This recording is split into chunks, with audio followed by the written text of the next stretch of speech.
187 ಕೋಟಿ ಹಗರಣದ ಆರೋಪಿ ಸಚಿವ ನಾಗೇಂದ್ರ ರಾಜೀನಾಮೆ ಕೊಡಲೇಬೇಕು. ಬಿಜೆಪಿ ಮೆಗಾ ಪ್ರೊಟೆಸ್ಟ್ ಪ್ರಾರಂಭ ಮಾಡಿದೆ. ವಿಧಾನಸೌಧದ ಮಹರ್ಷಿ ವಾಲ್ಮೀಕಿ ಪ್ರತಿಮೆಯ ಮುಂದೆ ಪ್ರತಿಭಟನೆಗಳಾಗ್ತಾ ಇದೆ. ವಿಧಾನಸೌಧದ ಮಹರ್ಷಿ ವಾಲ್ಮೀಕಿ ಪ್ರತಿಮೆಯ ಮುಂದೆ ಪ್ರತಿಭಟನೆ. ಕಪ್ಪು ಟಿ ಶರ್ಟ್ ಅನ್ನು ಧರಿಸಿ ಬಿಜೆಪಿ ನಾಯಕರಿಂದ ಮೆಗಾ ಪ್ರತಿಭಟನೆ. ವಿಪಕ್ಷ ನಾಯಕ ಆರ್ ಅಶೋಕ್ ನೇತೃತ್ವದಲ್ಲಿ ಪ್ರತಿಭಟನೆಗಳಾಗ್ತಾ ಇದೆ. ಪ್ರೊಟೆಸ್ಟ್ ಬಳಿಕ ವಿಧಾನಸೌಧಕ್ಕೆ ಬಿಜೆಪಿ ಎಂಎಲ್ಎಗಳ ಪಾದಯಾತ್ರೆ ದೃಶ್ಯವನ್ನು ಗಮನಿಸ್ತಾ ಇದ್ದೀರಿ. ವಿಪಕ್ಷ ನಾಯಕ ಆರ್ ಅಶೋಕ್ ಇದ್ದಾರೆ, ಬಿಜೆಪಿಯ ರಾಜ್ಯಾಧ್ಯಕ್ಷ ಬಿವೈ ವಿಜಯೇಂದ್ರ, ಇನ್ನಿತರೆ ಬಿಜೆಪಿಯ ಎಂಎಲ್ಎಗಳು. ಬಿಜೆಪಿಯಲ್ಲಿ 60ಕ್ಕೂ ಹೆಚ್ಚು ಎಂಎಲ್ಎಗಳಿದ್ದಾರೆ. ಆ ಪೈಕಿ ಬಹುತೇಕರು ಕೂಡ ಪ್ರತಿಭಟನೆಯಲ್ಲಿ ಭಾಗಿಯಾಗಿದ್ದಾರೆ. ಕಪ್ಪು ಪಟ್ಟಿ, ಕಪ್ಪು ಟಿ ಶರ್ಟ್ ಅನ್ನು ಧರಿಸಿಕೊಂಡು ಒಂದು ವಿಭಿನ್ನವಾದಂತಹ ಪ್ರೊಟೆಸ್ಟ್. ವಿಪಕ್ಷ ನಾಯಕ ಆರ್ ಅಶೋಕ್ ನೇತೃತ್ವದಲ್ಲಿ ಪ್ರತಿಭಟನೆ. ಬಿ ನಾಗೇಂದ್ರ ರಾಜೀನಾಮೆ ಕೊಡಬೇಕು, ಯಾವುದೇ ಕಾರಣಕ್ಕೂ ಡಿಕೆ ಶಿವಕುಮಾರ್ ಅವರ ಸಚಿವ ಸಂಪುಟದಲ್ಲಿ ಮಂತ್ರಿ ಆಗಕೂಡದು. ಈಗಾಗಲೇ ಮಂತ್ರಿ ಆಗಿದ್ದಾರೆ, ಅವರ ಮಂತ್ರಿ ಸ್ಥಾನ ವಜಾ ಆಗಬೇಕು, ಅವರನ್ನ ಡಿಕೆ ಸರ್ಕಾರ ಕೈ ಬಿಡಬೇಕು ಅಂತ ಹೇಳಿ ಪ್ರತಿಭಟನೆಗಳಾಗ್ತಾ ಇದೆ. ವಾಲ್ಮೀಕಿ ಸಮುದಾಯಕ್ಕೆ ಸೇರಬೇಕಾಗಿದ್ದ, ವಾಲ್ಮೀಕಿ ಸಮುದಾಯದ ಉದ್ಧಾರಕ್ಕಾಗಿ ನಿಯೋಜನೆಗೊಂಡಿದ್ದ 187 ಕೋಟಿ ಹಗರಣ ನಡೆದಿದೆ. ಆ ಪೈಕಿ ಈಗಾಗಲೇ 99 ಕೋಟಿ ರೂಪಾಯಿ ರಿಕವರಿ ಆಗಿದೆ. ಹಿಂಗಿದ್ರೂ ಕೂಡ ಪ್ರತಿಭಟನೆಗಳು. ಒಂದು ಕಡೆ ಸಂತೋಷ್ ಲಾಡ್ ಹೇಳ್ತಾರೆ, ಈ ವಾಲ್ಮೀಕಿ ಹಗರಣದಲ್ಲಿ ಬಿ ನಾಗೇಂದ್ರದ್ದು ತಪ್ಪಿಲ್ಲ.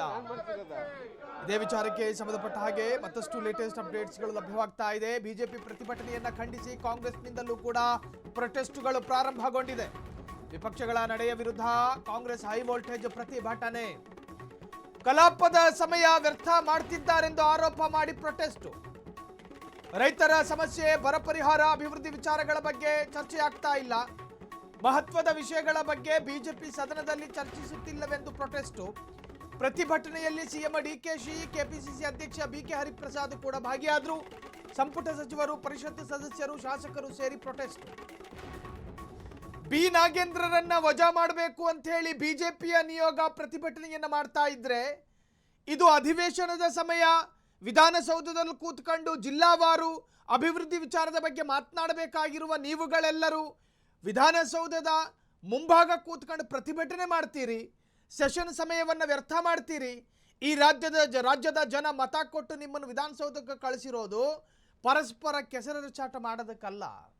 ಬಿ ನಾಗೇಂದ್ರರವರು ರಾಜೀನಾಮೆ ಕೊಡಬೇಕು ಅಂದರೆ ಡಿ ಕೆ ಶಿವಕುಮಾರ್ಗೊಂದು ಪತ್ರ ಬರೀರಿ.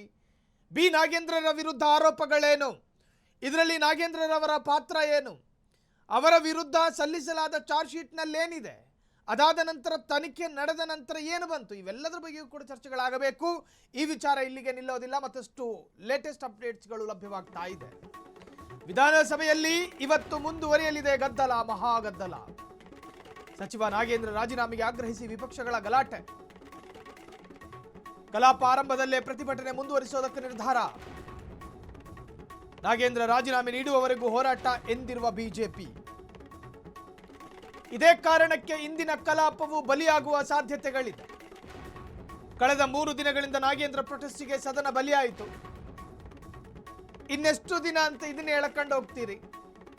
ಹಾವೇರಿಗೇನು ಬೇಕು ಅನ್ನೋದನ್ನು ಚರ್ಚೆ ಮಾಡಿ, ಹಾಸನಕ್ಕೇನು ಬೇಕು ಅನ್ನೋದನ್ನು ಚರ್ಚೆ ಮಾಡಿ, ಬೆಳಗಾವಿಗೂ ಹುಬ್ಬಳ್ಳಿಗೂ ಧಾರವಾಡಕ್ಕೆ ಏನು ಬೇಕು ಅನ್ನೋದನ್ನು ಚರ್ಚೆ ಮಾಡಿ. ಅಲ್ಲ, ಒಬ್ಬ ನಾಗೇಂದ್ರ ದಲಿತ ಸಮುದಾಯದ ಒಬ್ಬ ಮಂತ್ರಿ, ಆತನ ರಾಜೀನಾಮೆಗೆ 60ಕ್ಕೂ ಹೆಚ್ಚು ಬಿಜೆಪಿಯ ಎಂಎಲ್ಎಗಳು ಬೀದಿಗಿಳಿದು ಪ್ರತಿಭಟನೆ ಮಾಡ್ತೀರಿ ಅನ್ನೋದಾದರೆ, ಈ ರಾಜ್ಯದಲ್ಲಿ ಹೆಣ್ಣು ಮಗಳೊಬ್ಬಳನ್ನು ರೇಪ್ ಮಾಡಿ ಬಿಸಾಡಿದಾಗ ಈ ಯಾವ ಎಂಎಲ್ಎಗಳು ಕೂಡ ಬರೋದಿಲ್ಲ. ನ್ಯಾಯ ಬೇಕು, ಆ ಹುಡುಗಿನ ರೇಪ್ ಮಾಡಿದವ್ರನ್ನ ಬಂಧನ ಆಗಬೇಕು, ಯಾರೂ ಕಾಣಿಸ್ಕೊಳ್ಳೋದಿಲ್ಲ. ಇವರಿಗೆ ಉತ್ಸಾಹ ಇರೋದು, ಇವರಿಗೆ ಉನ್ಮಾದ ಇರೋದು ಒಂದು ಪ್ರಕರಣದಲ್ಲಿ ರಾಜಕೀಯವಾದಂತಹ ವಿಚಾರಗಳಿರಬೇಕು. ನಾಗೇಂದ್ರರನ್ನ ಸಚಿವ ಸಂಪುಟದಿಂದ ಹೊರಗಟ್ಟುವವರೆಗೂ ನಾವು ಪ್ರತಿಭಟನೆ ನಿಲ್ಲಿಸುವುದಿಲ್ಲ. ಇದು ನಮ್ಮ ಪ್ರಜಾಪ್ರಭುತ್ವ ದೇಶದ ಕರ್ನಾಟಕವೆಂಬ ಅತ್ಯಂತ ಸಂಪತ್ತು ಭರಿತವಾದಂತಹ ರಾಜ್ಯದ ಒಂದು ವಿಪಕ್ಷ ಸ್ಥಾನದಲ್ಲಿರ್ತಕ್ಕಂತಹ ಬಿಜೆಪಿಗರ ಪಟ್ಟು. ಅದರರ್ಥ ಇದು ತಪ್ಪು ಅಂತಲ್ಲ. ಈ ಸಂವಿಧಾನ ಇದಕ್ಕೆಲ್ಲವೂ ಕೂಡ ಅವಕಾಶ ಕೊಟ್ಟಿದೆ. ಆದರೆ ಈ ಉತ್ಸಾಹ ಅಭಿವೃದ್ಧಿ ಕಾರ್ಯದಲ್ಲೂ ಬೇಕಲ್ಲ, ಈ ಉತ್ಸಾಹ ಡೆವಲಪ್ಮೆಂಟ್ ವಿಚಾರದಲ್ಲೂ ಬೇಕಲ್ಲ. ಅದರಲ್ಲಿಲ್ಲ. ಎಲ್ಲೆಲ್ಲಿ ಪೊಲಿಟಿಕಲ್ ಆದಂತಹ ವಿಚಾರಗಳು ಸಿಗ್ತಾವೋ, ರಾಜಕೀಯ ಪ್ರೇರಿತವಾದಂಥ ವಿಚಾರಗಳು ಸಿಗ್ತಾವೋ, ಆಗ ಟಿ ಶರ್ಟನ್ನು ಖರೀದಿ ಮಾಡ್ತಾರೆ, ಒಳಗಾಕಳು ಚಡ್ಡಿನೂ ಖರೀದಿ ಮಾಡ್ತಾರೆ. ನಾಗೇಂದ್ರ ರಾಜೀನಾಮೆಗೆ ಒತ್ತಾಯಿಸಿ ಬಿಜೆಪಿ ಪ್ರೊಟೆಸ್ಟು. ಕಪ್ಪು ಟಿ ಶರ್ಟ್ ಧರಿಸಿ ಬಿಜೆಪಿ ನಾಯಕರಿಂದ ಪ್ರತಿಭಟನೆ. ವಿಪಕ್ಷ ನಾಯಕ ಆರ್ ಅಶೋಕ್ ನೇತೃತ್ವದಲ್ಲಿ ಭಾರೀ ಪ್ರತಿಭಟನೆ. ಬಿಜೆಪಿ ಪ್ರತಿಭಟನೆಯನ್ನು ಖಂಡಿಸಿ ಒಂದು ಕಡೆ ಎನ್ಕೌಂಟರ್, ಇವ್ರದ್ದು ಕೌಂಟ್ರು, ಅವ್ರದ್ದು ಎನ್ಕೌಂಟ್ರು, ಅವ್ರದ್ದು ಪ್ರತಿಭಟನೆ. ಸೆಷನ್ ಸಮಯ ವ್ಯರ್ಥ ಮಾಡಬಾರ್ದು, ಈ ತರಹದ ಕಲಾಪಗಳ, ಈ ತರಹದ ಗದ್ದಲದಿಂದ ಅಧಿವೇಶನದಲ್ಲಿ ಚರ್ಚೆಯೂ ಕೂಡ ನಿಂತು ಹೋಗ್ತಾ ಇದೆ, ಇದನ್ನು ಈ ಕೂಡಲೇ ಕೈ ಬಿಡಬೇಕು ಅಂತ ಹೇಳಿ ಆ ಕಡೆಯಿಂದ ಕಾಂಗ್ರೆಸ್ನವರು ಕೂಡ ಪ್ರತಿಭಟನೆ. ಬಿಜೆಪಿ ಪ್ರತಿಭಟನೆ ಖಂಡಿಸಿ ಕಾಂಗ್ರೆಸ್ನಿಂದಲೂ ಪ್ರೊಟೆಸ್ಟು. ಒಂದು ಸೆಷನ್ನ ಒಂದು ದಿನಕ್ಕೆ ಸರಿಸುಮಾರು 30-40 ಲಕ್ಷ ರೂಪಾಯಿ ಖರ್ಚಾಗ್ತಾ ಇದೆ. ಸೆಷನಿಗೋಸ್ಕರ ರಾಜ್ಯದ ಜನರ ತೆರಿಗೆ ಹಣವನ್ನು ಖರ್ಚು ಮಾಡಲಾಗ್ತಾ ಇದೆ. ನಿಮ್ಮ ಅಪ್ಪನ ಮನೆದೇನು ನಷ್ಟ ಆಗೋದಿಲ್ಲ, ನಷ್ಟ ಆಗೋದು ಈ ರಾಜ್ಯದ ಜನರದು. ಪ್ರತಿಯೊಬ್ಬರ ಟ್ಯಾಕ್ಸ್ ಹಣದಿಂದ ಅಲ್ಲಿನ ಸೆಷನ್ ನಡೆಯೋದು 30-45 ಲಕ್ಷ ರೂಪಾಯಿ ಖರ್ಚಾಗುತ್ತೆ ಒಂದು ದಿನದ ಸೆಷನಿಗೆ. ನಿಮಗೆ ಬೆಳಿಗ್ಗೆ ಹೊಟ್ಟೆಗೆ, ಮಧ್ಯಾಹ್ನಕ್ಕೂ ಕಾಫಿ, ಸ್ನ್ಯಾಕ್ಸು, ಅಲ್ಲಿ ಖರ್ಚಾಗುವಂತಹ ಫ್ಯಾನು, ಎ ಸಿ, ಮತ್ತೊಂದು ಮಗದೊಂದು, ಇವೆಲ್ಲ ವ್ಯವಸ್ಥೆಗಳನ್ನು ಈ ರಾಜ್ಯದ ಜನ ಮಾಡಿ ಅಲ್ಲೋಗಿ ಕೂತ್ಕೊಂಡು ನಿಮ್ಮ ಡಿಸ್ಟ್ರಿಕ್ಟ್ ಬಗ್ಗೆ ಮಾತನಾಡ್ರಯ್ಯ ಅಂತ ಹೇಳಿ ಕಳುಹಿಸಿಕೊಟ್ರೆ ಇಲ್ಲಿ ಪ್ರೊಟೆಸ್ಟಿನ ಹೈಡ್ರಾಮಗಳು ನಡೀತಾ ಇದೆ. ಭ್ರಷ್ಟ ಮಂತ್ರಿ ನಾಗೇಂದ್ರ ಅವರ ಬಗ್ಗೆ ಮಾನ್ಯ ಮುಖ್ಯಮಂತ್ರಿಗಳು ತಳೆದಿರುವಂತಹ ನಿರ್ಧಾರವನ್ನು ನೋಡಿದ್ರೆ ಯಾವುದೇ ಕಾರಣಕ್ಕೂ ಕ್ಯಾಬಿನೆಟ್ ಇಂದ ಕೈ ಬಿಡಲ್ಲ ಅನ್ನುವ ಚರ್ಚೆ ಇವತ್ತು ಆಡಳಿತ ಪಕ್ಷದಲ್ಲಿ ಏನು ಮಾಡ್ತಾ ಇದ್ದಾರೆ, ಇದೆಲ್ಲವನ್ನು ಕೂಡ ನೋಡಿದ್ರೆ ಕಾಂಗ್ರೆಸ್ ಸರ್ಕಾರ, ಕಾಂಗ್ರೆಸ್ ಪಕ್ಷ ಮತ್ತೊಮ್ಮೆ ರುಜುವಾತು ಮಾಡಿದೆ. ಈ ಕಾಂಗ್ರೆಸ್ ಸರ್ಕಾರ ಇರುವುದೇ ಭ್ರಷ್ಟರಿಗಾಗಿರ್ತಕ್ಕಂಥ ಈ ಕಾಂಗ್ರೆಸ್ ಸರ್ಕಾರ, ಜನರಿಂದ ಜನರಿಗಾಗಿ ಜನರಿಗೋಸ್ಕರ ಇರ್ತಕ್ಕಂಥ ಕಾಂಗ್ರೆಸ್ ಸರ್ಕಾರ ಅಲ್ಲ.